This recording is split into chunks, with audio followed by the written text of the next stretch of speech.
ஆத்ம நமஸ்தே to all. இந்த tarot ரீடிங்கில் உங்கள் நபருடைய மனம் மாறுமா? ரொம்ப நாளாக நீங்கள் விட்ட கண்ணீருக்கு பலன் கிடைக்குமா? இந்த ரிலேஷன்ஷிப்பில் இருக்கக்கூடிய அந்த மூன்றாம் நபருடைய நிலைமை இப்போது எப்படி இருக்குது? இந்த ரிலேஷன்ஷிப்பில் நடக்க போகிற எதிர்பாராத மாற்றம் என்ன? அதை பற்றிலாம் டீட்டெயில்டாக இந்த ரீடிங்கில் நம்ம தெரிஞ்சுக்க போகிறோம்.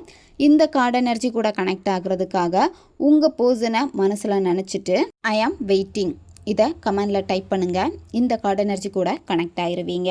நம்ம சேனலுக்கு நீங்கள் இதான் ஃபஸ்ட் டைம் வரீங்கன்னா மறக்காமல் சப்ஸ்கிரைப் பண்ணிக்கோங்க. பக்கத்தில் இருக்கக்கூடிய பெல் பட்டனையும் கிளிக் பண்ணிக்கோங்க. உடனுக்குடன் போடக்கூடிய வீடியோஸ் எல்லாமே உங்களுக்கு நோட்டிஃபிகேஷனில் வந்துக்கிட்டே இருக்கும். உங்களுக்கு எங்கிட்ட பர்சனலாக கிளாஸஸ் எடுத்துக்கணும் அல்லது உங்களுக்கு பர்சனல் டேரோ ரீடிங் தேவைப்பட்டுச்சுன்னா இன்ஸ்டா அல்லது மெயிலில் காண்டாக்ட் பண்ணுங்கள். டீட்டெயில்ஸ் எல்லாமே உங்களுக்கு வீடியோ ஸ்க்ரீனில் வந்திருக்கும், செக் பண்ணிக்கோங்க. இப்போது இந்த ரீடிங்கில் நம்ம போகலாம். இந்த ரிலேஷன்ஷிப்பில் நீங்கள் தான் ரொம்ப நாளாக இந்த நபருக்காக காத்திருக்கீங்க. இப்போ என்னென்னா நீங்கள் கொஞ்சம் கொஞ்சமாக குணமடைஞ்சிக்கிட்டே வரீங்க. அதாவது இப்போ இந்த ரிலேஷன்ஷிப்பில் அதிகமாக காயப்பட்ட நபரும் நீங்கள் தான். அதனால் இப்போ என்னென்னா உங்களுடைய உணர்வுகளை எல்லாமே நீங்கள் சரி பண்ணிக்கிட்டே இருக்கீங்க. எது நமக்கு அவசியமானது, எது நமக்கு அவசியமற்றது அப்படின்னு கொஞ்சம் சிந்திக்க ஆரம்பிச்சிட்டீங்க.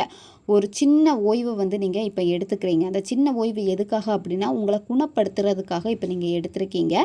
இன்னுமே நீங்கள் இந்த விஷயத்தை நீங்கள் செய்யலைன்னா உங்களை முதல்ல குணப்படுத்திக்கோங்க. ஏன்னா இந்த காதலில் ஏற்பட்ட வலிகள் உங்களுக்கு அதிகமாக இங்கே தெரியுது. இப்போ உங்களுடைய மன அமைதி தான் ரொம்ப ரொம்ப முக்கியம். சரியா? மன அமைதி உங்களுக்கு இருந்துச்சுன்னா உங்களுக்கு இழந்த அந்த ஆற்றல் உங்களுக்கு திரும்ப கிடைக்கும். இந்த ரிலேஷன்ஷிப் உங்களுக்கு ரொம்ப பின்தங்கி இருக்கிறப்போ நீங்கள் ரொம்ப கஷ்டப்பட்டிருக்கீங்க, அதிகமாக கண்ணீர் சிந்திருக்கீங்க. அதனால் உங்கள் எனர்ஜி எல்லாமே அதிகமாக வேஸ்ட்டாக போயிருக்கு. சரியா? அதனால் இப்போதைக்கு நீங்கள் குணமடையணும். இப்போ நீங்கள் உங்களை தான் அதிகமாக ஃபோக்கஸ் பண்ணணும். ஏன்னா இந்த இடத்துல உங்களுடைய மனமும் சரி உடலும் சரி பழைய காயங்களில் இருந்து இன்னுமே ஆறாமல் இருக்குது. அந்த பழைய மன அழுத்தத்தில் இருந்து பழைய மன அதிர்ச்சியில் இருந்து கண்டிப்பாக நீங்கள் வெளியே வரணும். இப்போ இந்த ரிலேஷன்ஷிப்பில் ஒரு மௌனம் இருக்குது. சரியா? இப்போ நீங்கள் நோ கான்டாக்டில் இருக்கீங்க, பேசாமல் ஒருத்தருக்கு ஒருத்தர் இருக்கீங்க அப்படின்னா ஒரு சின்ன மௌனம் தெரியுது.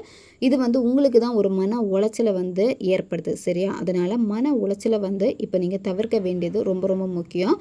இப்போ நீங்கள் சில குழப்பத்தில் இருக்கீங்க. இந்த குழப்பம் உங்களுக்கு இருக்கிறனால தான் இந்த ரிலேஷன்ஷிப்பில் இந்த இடைவெளி உங்களுக்கு கொடுக்கப்பட்டிருக்கு. அதை நீங்கள் புரிஞ்சுக்கோங்க. அதனால் இப்போ இந்த கடினமான உணர்வுகள் எல்லாத்தையுமே நீங்கள் ரொம்ப யோசிக்காமல் கொஞ்சம் அமைதியாக இருங்க. சரியா? எல்லாமே மாறும்.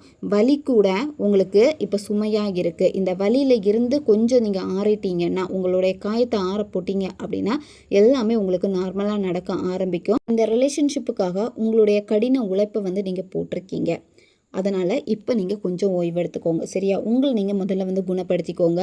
உங்களை நீங்கள் குணப்படுத்தினீங்க அப்படின்னா நீங்கள் திரும்பவும் வலிமையான ஒரு பர்சனாக நீங்கள் வர முடியும். இப்போ நடக்கக்கூடிய சிச்சுவேஷன் பார்க்குறப்போ நீங்கள் பின்தங்கி இருக்கிறனால, அதாவது மனசு ஆற மாட்டேங்குது. பழைய காயங்கள் இன்னும் குணமாகாமல் இன்னுமே அந்த பழைய நிகழ்வுகளை நினச்சி நீங்கள் ஒவ்வொரு நாளுமே அழுதுகிட்டே தான் இருக்கீங்க. இந்த மாதிரி இருக்கிறனால இப்போ உங்களால் நிலைமையை சரி செய்ய முடியலை அப்படின்னா கொஞ்சம் நீங்கள் விலகி நில்லுங்க. சரியா? இப்போ உங்கள் பர்சனுடைய சைடில் பார்க்குறப்போ உங்கள் நபர் தனியாக தான் நிற்கிறாங்க. ஏன்னா இப்போ அவங்க என்ன நினைக்கிறாங்கன்னா கொஞ்சம் எல்லாத்துல இருந்தால் நம்ம தனியாக நிற்கணும் அப்படின்னு சொல்லிட்டு விலகி நிற்கிறாங்க. உங்ககிட்ட கூட சரியாக பேச மாட்டாங்க. சொல்லுவாங்க கொஞ்ச நாள் நான் என்னுடைய வேலையை பார்க்குறேன், நான் கொஞ்சம் பிஸியாக இருக்கேன், இந்த மாதிரி சொல்லுவாங்க. ஏன்னா உங்கள் நபர் இப்போ ரொம்ப புத்திசாலித்தனமாக நடந்துக்கிறாங்க. ஏன்னா உங்கள் நபர் அவங்களுடைய இலக்கை அடையிறதுல பயங்கரமான கவனம் செலுத்திக்கிட்டே இருக்காங்க. அது மட்டும் இல்லாமல் சில நேரம் சில சூழ்நிலைகள் உங்கள் நபரை மோசமாக்குறப்ப கூட அதில் எந்தவித பிரச்சனையும் வேண்டாம் அப்படின்னு சொல்லிட்டு அமைதியாக விலகி போகிறாங்க உங்கள் நபர். சரியா? மூன்றாம் நபர் கூட இப்போ உங்கள் நபருக்கு பிரச்சனைகள் கொடுத்துக்கிட்டே தான் இருக்காங்க. அதனால் உங்கள் நபர் ரொம்ப ரொம்ப அமைதியாக இருக்காங்க. ஏன்னா உங்கள் நபர் எந்த விதமான சண்டையும் யார் கூடயும் வேண்டாம் அப்படின்னு அவங்க தான் கொஞ்சம் அமைதியாக போய்கிட்டே இருக்காங்க. இப்போ நீங்கள் கொஞ்சம் கவனமாக இருக்கணும். சரியா? மூன்றாம் நபர் உங்ககிட்ட பேசுவாங்க. பேசுகிறப்ப மூன்றாம் நபர் சொல்லக்கூடிய வார்த்தைகளை எதையுமே நீங்கள் நம்பாதீங்க. அவங்க ஏதாவது சொல்லி திரும்பவும் என்ன பண்ணுவாங்கன்னா உங்களை ஏமாற்றுவாங்க.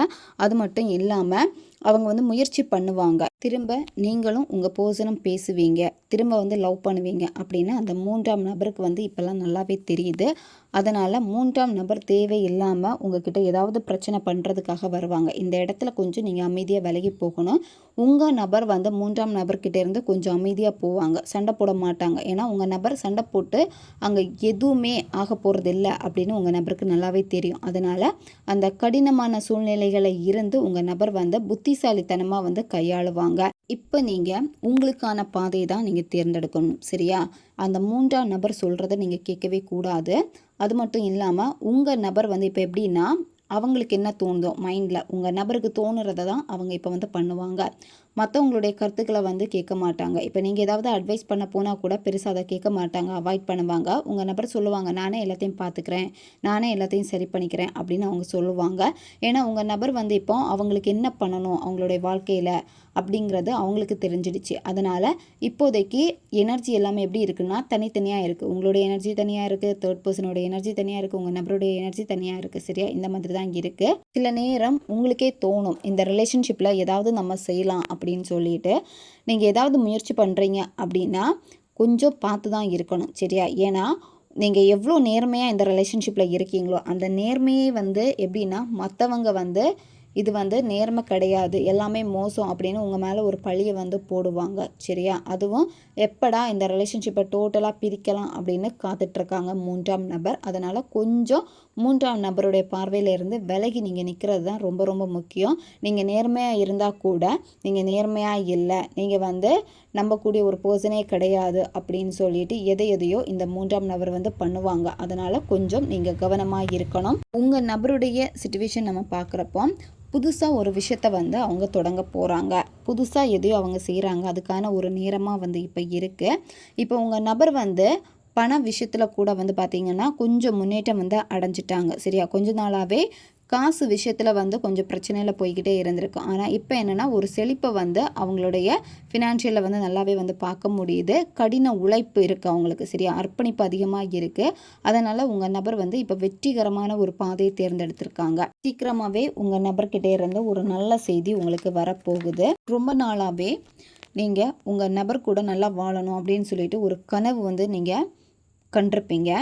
அதாவது உங்களுக்குன்னு ஒரு கனவு இருக்கும், இந்த பர்சனை நினச்சி இவங்க கூட திரும்ப நான் சேரணும் அப்படின்னு. அந்த கனவுகள் எல்லாமே நனவாக போகுது, சரியா? அதுக்கான நல்ல நேர்மறையான ஆற்றலை மட்டும் நீங்கள் வெளிப்படுத்தினாலே போதும். நீங்கள் கொஞ்சம் பாசிட்டிவாக இருக்க முயற்சி பண்ணீங்க அப்படின்னா இப்போ எடுக்கக்கூடிய சின்ன முயற்சி எதிர்காலத்தில் பெரிய ஒரு பலனை வந்து தரப்போகுது, சரியா? அதனால் இந்த ரிலேஷன்ஷிப்பில் வந்து நிறைய மேனிஃபெஸ்டேஷன் நான் பண்ணி எனக்கு ரிசல்ட் கிடைக்கல அப்படின்னு சொல்லிட்டு நீங்கள் கவலைப்பட வேண்டிய அவசியமே கிடையாது, சரியா? அதுக்கான பலன் வந்து நிச்சயமாக உங்களுக்கு வந்து இருக்குது. திடீர்னு வந்து அதிர்ஷ்டமாக உங்களுக்கு அது வந்து நடக்கும், சரியா? புதிய வாய்ப்புகள் இருக்குது. இந்த ரிலேஷன்ஷிப்பில் வந்து வெற்றி உங்கள் பக்கம்தான் இப்போ இருக்குது. இப்போல்லாம் உங்கள் நபர் அதிகமாக உங்களை பற்றி நினைக்கிறாங்க. உங்களை பற்றி நினைக்கிறப்போ அவங்களுக்கு அந்த பழைய நினைவுகள் எல்லாமே அவங்களுக்கு வருது, சரியா? நீங்கள் மீட் பண்ணது, நல்லா பேசினது, உங்களுடைய காதல் வந்து ரொம்ப சந்தோஷமாக போனது, இதெல்லாமே அவங்க வந்து யோசிக்கிறாங்க. அந்த பழைய விஷயங்கள் நினைக்கிறப்போ அது அவங்களுக்கு ஒரு சந்தோஷத்தை வந்து கொடுக்குது, சரியா? இப்போ உங்கள் நபர் வந்து உங்கள் கூட இருந்த நல்ல நிகழ்வுகளை நினச்சி ரொம்ப ரொம்ப சந்தோஷப்படுறாங்க. அவங்களுடைய மனசு வந்து ஒரு குழந்தைத்தனமான மனசு, ரொம்ப விளையாட்டுத்தனமாக இருப்பாங்க உங்கள் நபர். இது எல்லாமே வந்து பார்த்திங்கன்னா அவங்களுக்கு ஒரு சந்தோஷத்தை வந்து கொடுக்கும். கவலையை மறந்து இப்போ வந்து கொஞ்சம் நிம்மதியாக இருக்காங்க உங்கள் நபர். ஏன் அப்படின்னா உங்கள் கூட இருந்த நல்ல நிகழ்வுகளை நினைக்கிறப்போ அவங்களே வந்து ஒரு குழந்தைய மாறிடுறாங்க, விளையாட்டுத்தனமாக இருக்காங்க. அந்த பழைய விஷயங்கள் நினைக்கிறப்போ ஆட்டோமேட்டிக்காக அவங்கள அறியாமலே ஒரு நிம்மதியும் வந்து கிடைக்குது. சீக்கிரமாகவே உங்களுடைய பழைய நண்பரை வந்து நீங்கள் மீட் பண்ணுவீங்க, உங்களுடைய காதலை வந்து நீங்கள் மீட் பண்ணுவீங்க. அதாவது நீங்கள் காதலிக்கக்கூடிய நபரை வந்து நீங்கள் மீட் பண்ணுவீங்க. உங்கள் வாழ்க்கையில் வந்து அவங்க திரும்ப வர போகிறாங்க. பிரேக்கப் ஆகிடுச்சு, நோ கான்டாக்டில் இருக்கீங்க அப்படின்னா திரும்ப வருவாங்க. அதே மாதிரி ரொம்ப நாள் நல்ல கான்டாக்டில் இருந்த உங்களுடைய பழைய நண்பர்கள் வந்து திடீர்னு உங்கள் லைஃப்பில் எகெயின் வந்து வருவாங்க. உங்களுடைய பழைய நண்பர்கள் ஸ்கூல் அல்லது காலேஜ் படிக்கிறப்போ பழைய நண்பர்கள் இருக்காங்க அப்படின்னா ரொம்ப நாள் அவங்கள பார்க்கணுன்னு நினச்சிருப்பீங்க. சடனாக யதார்த்தமாக திரும்ப அவங்கள நீங்கள் மீட் பண்ணுவீங்க. உங்கள் நபரை எப்போவுமே நீங்கள் உற்று பார்த்துக்கிட்டே இருக்கீங்க. உற்று பார்க்க தான் என்ன அப்படின்னா உங்கள் ரிலேஷன்ஷிப்பில் எந்த விதமான மாற்றமும் வராத மாதிரி ஒரு ஃபீல் வந்து இருக்குது. அதனால் உங்கள் நபரை வந்து நீங்கள் கவனிக்காதீங்க, சரியா? திரும்பி கூட பார்க்காதீங்க. உங்களுடைய வேலை என்னவோ அந்த வேலையில் மட்டும் நீங்கள் கவனம் செலுத்துங்க. இந்த ரிலேஷன்ஷிப்பில் நான் ரொம்ப எஃபர்ட் போட்டேன், பட் எனக்கு எதுவுமே நடக்கலை அப்படின்னு நீங்கள் கவலைப்பட வேண்டாம். உங்களுடைய உழைப்புக்கான அந்த பலன் வந்து உடனே உங்களுக்கு வந்து கிடைக்காட்டியும் அது சரியான நேரத்தில் வந்து உங்களுக்கு கிடைக்கும். சரியா? அதை நீங்கள் நம்புங்க. நிச்சயமாக சரியான நேரம் வரப்போ இந்த ரிலேஷன்ஷிப்பு திரும்ப உங்கள் கைக்கு தான் வரப்போகுது. ஏன்னா அவ்வளோ நீங்கள் கஷ்டப்பட்டிருக்கீங்க. இப்போ நீங்கள் உங்களை தான் அதிகமாக கவனம் செலுத்தணும். நீங்கள் செய்யக்கூடிய ஒவ்வொரு விஷயங்களும் வந்து சரியாக தானே இருக்குது. நீங்கள் சரியான உழைப்பை தானே போட்டிருக்கீங்க. இந்த ரிலேஷன்ஷிப்லேயும் சரி, உங்கள் வாழ்க்கையிலையும் சரி, அந்த நேரத்தை வந்து நீங்கள் பார்க்கக்கூடிய நேரம் இது. சில நேரம் இந்த ரிலேஷன்ஷிப் வந்து உங்களுக்கு கை கொடுக்குற மாதிரி இருக்கும். உங்கள் நபர்கிட்டே நிறைய மாற்றங்கள் தெரியும். சடனாக வந்து ஒரு ஏமாற்றம் அடைஞ்ச மாதிரியான ஒரு உணர்வு வந்து உங்களுக்கு கிடைக்கும். அதை நினச்சி நீங்கள் கவலைப்பட வேண்டாம். சரியா? கொஞ்சம் நீங்கள் அமைதியாக இருங்க. என்னத்தான் சில விஷயங்கள் உங்களை விட்டு தள்ளி தள்ளி போனாலுமே, கைக்கு கிடைக்கிற மாதிரி வந்துட்டு தள்ளி தள்ளி போனாலுமே பயப்படாதீங்க. நீங்கள் வந்து நேர்மையாக இருக்கீங்க. உங்களுடைய உழைப்பை வந்து சரியாக அந்த ரிலேஷன்ஷிப்பில் கொடுத்துட்டு நீங்கள் பொறுமையாக இருக்கீங்க அப்படின்னா சீக்கிரமாகவே நல்ல பலன் வந்து உங்களுக்கு கிடைக்கும். சரியா? இப்போதைக்கு பொறுமை தான் முக்கியம். ஏன்னா உங்களுடைய எனர்ஜி எல்லாமே வந்து வேஸ்ட்டாக போயிடுச்சு. அதனால் இப்போ நீங்கள் உங்களை மட்டும்தான் ஃபோக்கஸ் பண்ண வேண்டிய நேரம் இது. இப்போ உங்களுக்கு நல்ல நேரம் ஸ்டார்ட் ஆகிடுச்சு. சரியா? நல்ல நேரம் ஸ்டார்ட் ஆனதுனால இந்த காதலில் புதிய வாய்ப்புகள் வந்து அதுவே உங்களை தேடி வரப்போகுது. நீங்கள் உங்கள் நபரை தேடி போக வேண்டிய அவசியம் கிடையாது. அவங்களே உங்களை தேடி வருவாங்க. உங்களுடைய லட்சியம் என்னவோ, உங்களுக்கு இன்னும் ஒரு ஆம்பிஷன் இருக்கும், அதில் ஒரு படி நீங்கள் எடுத்து வைங்க. சரியா? உறுதியாக கால் எடுத்து வைங்க. கால் எடுத்து வச்சிங்க அப்படின்னா அந்த முதற் படியை நீங்கள் தாண்டிட்டாலே எல்லாமே உங்களுக்கு நார்மலாக நடக்க ஆரம்பிக்கும். உங்களுக்கே ஒரு ஆர்வம் வரும். முன்னோக்கி தான் போவீங்க. அந்த தேக்க நிலையில் இருக்க மாட்டீங்க. எதிர்காலத்தை வந்து எப்போவுமே திட்டமிட்டு எல்லாத்தையும் நீங்கள் செயல்படுத்த ஆரம்பிச்சிருவீங்க. நீங்கள் என்ன விஷயம் செய்கிறதா இருந்தாலும் சரி, முயற்சிகள் எடுக்கிறப்போ அதில் கொஞ்சம் கவனமாக இருக்கணும். சரியா? அவசரப்பட்டு எதுவுமே நீங்கள் வந்து செய்ய வேண்டாம். கொஞ்சம் பொறுமையாக எல்லாத்தையும் வந்து செய்யுங்க. ஏன்னா நீங்கள் வந்து ரொம்ப அவசரப்படுறீங்க. சில நேரம் எல்லாமே உங்களுக்கு கைக்கூடி வர மாதிரி இருக்கிறப்போ நீங்கள் அவசரப்பட்டு ஏதாவது செய்கிறப்போ வந்து கை நழுவி போய்கிட்டே இருக்குது. சரியா? அதனால் கொஞ்சம் நீங்கள் பொறுமையாக தான் எல்லாத்தையுமே வந்து கையாளணும். உங்கள் நபர் கண்டிப்பாக உங்ககிட்ட உணர்ச்சி வசப்பட்டு பேசுவாங்க. அவங்களுடைய அன்பை வந்து வெளிப்படுத்துவாங்க. அவங்க உங்கள் மேலே எவ்வளோ அன்பு வச்சுருக்காங்க அப்படிங்கிறத நிச்சயமாக வந்து உணர்ந்து உங்ககிட்ட வருவாங்க. உங்கள் நபர் உங்ககிட்ட வரப்போ ரொம்ப நார்மலாக பேசுவாங்க. எப்படி உங்களுடைய காதல் வந்து ரொம்ப ஸ்ட்ராங்காக இருந்தோ, நல்ல ஆழமான ஒரு பிணைப்பாக இருந்துச்சோ, நல்ல பாண்டிங் இருந்தோ, அதே மாதிரி தான் திரும்ப தீவிரமான ஒரு தொடர்பாக இது வந்து மாறும். நீங்கள் உங்கள் நபரை தேடி போக வேண்டாம். அவங்களே உங்களை தேடி வருவாங்க. கொஞ்சம் நீங்கள் பாசிட்டிவாக திங்க் பண்ணாலே போதும். கொஞ்சம் நீங்கள் உங்களை உற்சாகமாக வச்சுருந்தாலே போதும்.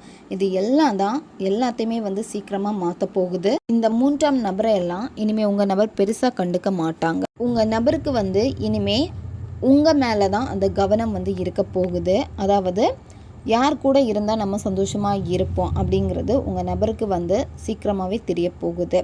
நிறைய பேருக்கு வந்து பார்த்திங்கன்னா உங்கள் நபரே வந்து சொல்லியிருப்பாங்க, உன்னை நான் ரொம்ப மிஸ் பண்ணேன், உங்க கூட இருக்கிறப்ப உங்க கூட பேசுகிறப்ப மட்டும்தான் நான் வந்து ஹாப்பியாக இருக்கேன்னு சொல்லியிருப்பாங்க. அதுதான் என் வாழ்க்கைக்கு வந்து கொஞ்சம் நிம்மதியை கொடுக்குது அப்படின்னு. ஏன்னா உங்ககிட்ட அவங்களுக்கான காதல் இருக்குது. இப்போது நீங்கள் ரொம்ப ரொம்ப சந்தோஷமாக இருக்கணும், நம்பிக்கையாக இருக்கணும், உற்சாகமாக இருக்கணும். சரியா? ஏன்னா இந்த ரிலேஷன்ஷிப்பை வந்து பார்த்திங்கன்னா சூப்பராக பிரைட்டாக வந்து மாறப்போகுது. குழப்பம் எல்லாமே நீங்கும். இதில் இருக்கக்கூடிய உண்மைகள் எல்லாமே வந்து தெரிஞ்சுப்பீங்க. ஒரு தெளிவு வந்து இந்த ரிலேஷன்ஷிப்பில் கிடைக்கும். அதாவது மூன்றாம் நபரை பற்றி நீங்கள் ரொம்ப குழம்பி போயிருக்கீங்க. இந்த குழப்பத்தில் இருந்து உங்களுக்கு ஒரு தெளிவு வந்து கிடைக்க போகுது. சுய அன்பில் அதிகமான கவனம் செலுத்துங்க. உங்களை நீங்களே அதிகமாக நேசிங்க. உங்களை நீங்களே அதிகமாக நேசிக்கிறப்போ உங்களுடைய உள் அழகுடைய உணர்வை வந்து கண்டிப்பாக நீங்கள் வந்து புரிஞ்சுப்பீங்க. சரியா? ஏன்னா உங்கள் மனசு வந்து உண்மையாலுமே சந்தோஷமாக இருந்தால் மட்டும்தான் முகத்தில் அந்த சந்தோஷம் வந்து தெரியும். உங்களுடைய எல்லா கேள்விகளுக்கும் தெளிவான பதில் வந்து கிடைக்க போகுது. நீங்கள் குழம்பவே வேண்டாம். சரியா? நீங்கள் இந்த காதல் சேருமான்னு கேட்டால் கண்டிப்பாக இந்த காதல் வந்து சேரும். புதிய வாய்ப்பு இருக்குது. மூன்றாம் நபர் வந்து விலகுவாங்க. ஏன்னா ஒரு தெளிவு வந்து இந்த ரிலேஷன்ஷிப்பில் வந்து தெளிவாக தெரியுது. புதுசாக சில விஷயங்களில் வந்து ஆர்வம் உங்களுக்கு இருக்கும். எதையாவது உங்களுக்கு லேர்ன் பண்ணிக்கணும்னு ஆசையாக இருக்கும். சில நேரம் வந்து உங்களுக்கு சில ஹாபி இருக்குன்னா அதில் உங்களுடைய நேரத்தை அதிகமாக வந்து நீங்கள் செலவு பண்ணுங்கள். இந்த மாதிரி பண்ணுறப்போ புதிய யோசனைகள் வரும், புதிய திட்டங்கள் எல்லாமே வரும். சரியா? இதுதான் உங்களுடைய சந்தோஷத்துக்கான ஒரு அறிகுறி. சில நேரம் தேவையில்லாத வதந்திகள் வரும் உங்களை நபரை பற்றியோ, அப்படி இல்லைன்னா 3ஆம் நபர் ஏதாவது ஒரு நாடகத்தை நடத்துவாங்க. இதெல்லாம் நடக்கும். சரியா? இதெல்லாம் பார்த்து ஏமாற வேண்டாம். கொஞ்சம் எச்சரிக்கையாக நீங்கள் இருந்தாலே போதும். உங்களுடைய ரிலேஷன்ஷிப்பில் வெளிப்படையாக நீங்கள் பேச போகிறீங்க. சில நேரம் உங்கள் நபர் கூட சின்ன சண்டைகள் வரும். ஆனால் அது வந்து வெளிப்படையாக பேசுகிறப்போ எல்லாமே வந்து நார்மலாகும். அதனால் நல்ல நேரம் உங்களுக்கு ஸ்டார்ட் ஆகிடுச்சு. இப்போ நீங்கள் உங்களை மட்டும்தான் ஃபோக்கஸ் பண்ணணும். 3ஆம் நபர்கிட்ட பேசுகிறப்போ, அப்படி இல்லைன்னா வேறு ஏதாவது ஒரு நபர்கிட்ட பேசுகிறீங்க அப்படின்னா பேசுகிறப்ப வந்து கொஞ்சம் எச்சரிக்கையாக கவனமாக நீங்கள் பேசுங்க. அவங்க ஏதாவது ஒரு பாயிண்ட் கிடைக்காதா, அதை வச்சு அவங்க சாதகமாக பயன்படுத்தலான்னு இருப்பாங்க. பேசக்கூடிய வார்த்தைகளில் நீங்கள் கொஞ்சம் கவனமாக இருக்கிறது ரொம்ப ரொம்ப அவசியம். ஓகே கைஸ், இதுதான் இந்த ரீடிங். இது வந்து ஜென்ரல் ரீடிங் தான். பொருந்தக்கூடிய விஷயங்களை மட்டும் எடுத்துக்கோங்க, மற்றதை விட்டுருங்க. உங்களுக்கு பர்சனல் டேரோ கார்ட் ரீடிங் தேவைப்பட்டுச்சுன்னா இன்ஸ்டா அல்லது மெயிலில் வந்து காண்டாக்ட் பண்ணுங்கள். அடுத்து ஒரு வீடியோ பதிவில் சந்திக்கலாம். நன்றி.